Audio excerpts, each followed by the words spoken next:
Hello, preppers and prepettes. This is Jim Cobb from SurvivalWeekly.com and DisasterPrepConsultants.com.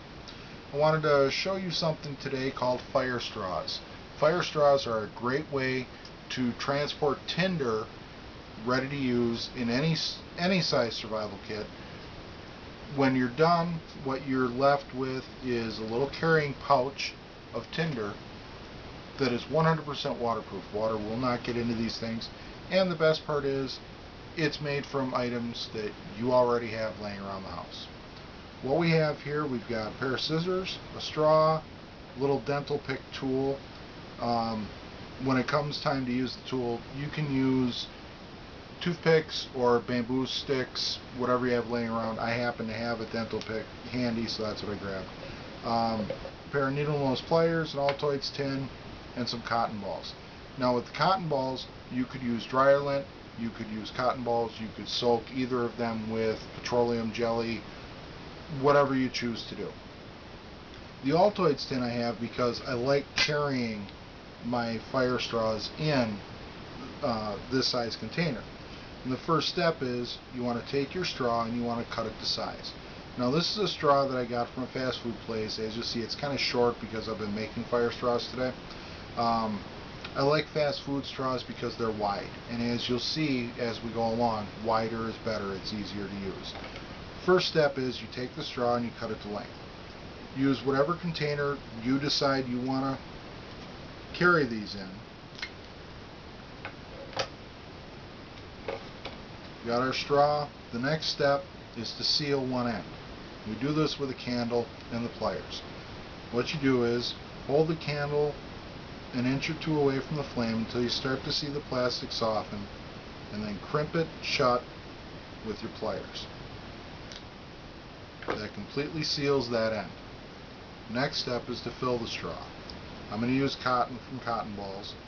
Just tear off a little bit at a time and feed it into the straw. This is why the wider the straw is, the better. If you try to use a real narrow straw, you're going to have a harder time getting your material in there.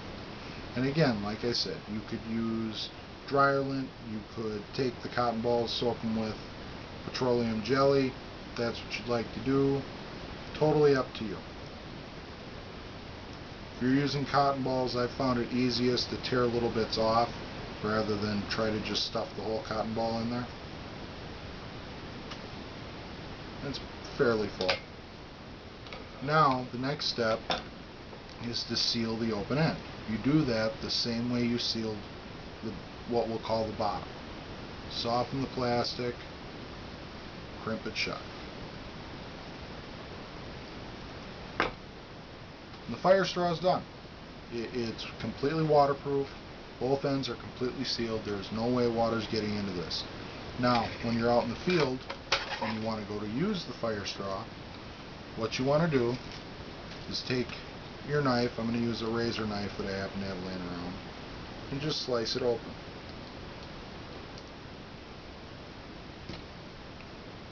And then pry it open a little bit, pull out your tinder, and fluff it up. Now, what I like to do is I like to keep the tinder sort of attached to the plastic, because ideally, when you light the tinder, it'll also get the plastic burning, and it burns even longer. If you're outside, it doesn't matter that the burning plastic smells a little bit. You light your tinder just like you would any other way. You can use matches, you can use flint and steel, magnesium striker, whatever you'd like. Basically, the tinder will light and burn as fast as normal tinder would, whatever it is that you used. And you'll see that one went out fairly quick. So what we're going to do is pull out a little bit more and light it again.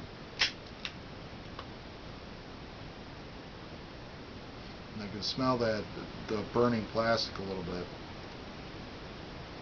But again, if you're outside, that's not really going to be an issue for you.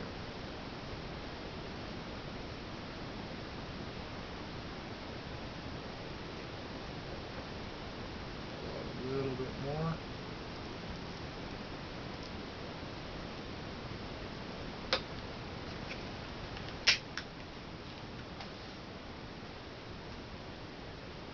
Obviously, if you had, your dry grass and your other natural tinder, this would be enough to get that tinder going.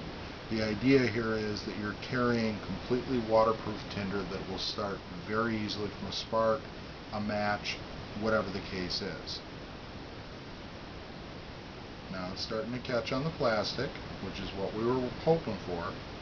And as the plastic melts, it burns and spreads a little bit. Now if the plastic is lit, that's going to burn for probably a good couple minutes. It's not a big flame, but it doesn't need to be a big flame. The whole point here is to have 100% dry tinder with you at all times. There is no way water's getting into a fire straw when they're made properly. That about finishes our demonstration. Thanks for watching. This is Jim from SurvivalWeekly.com and DisasterPrepConsultants.com. Have a wonderful day.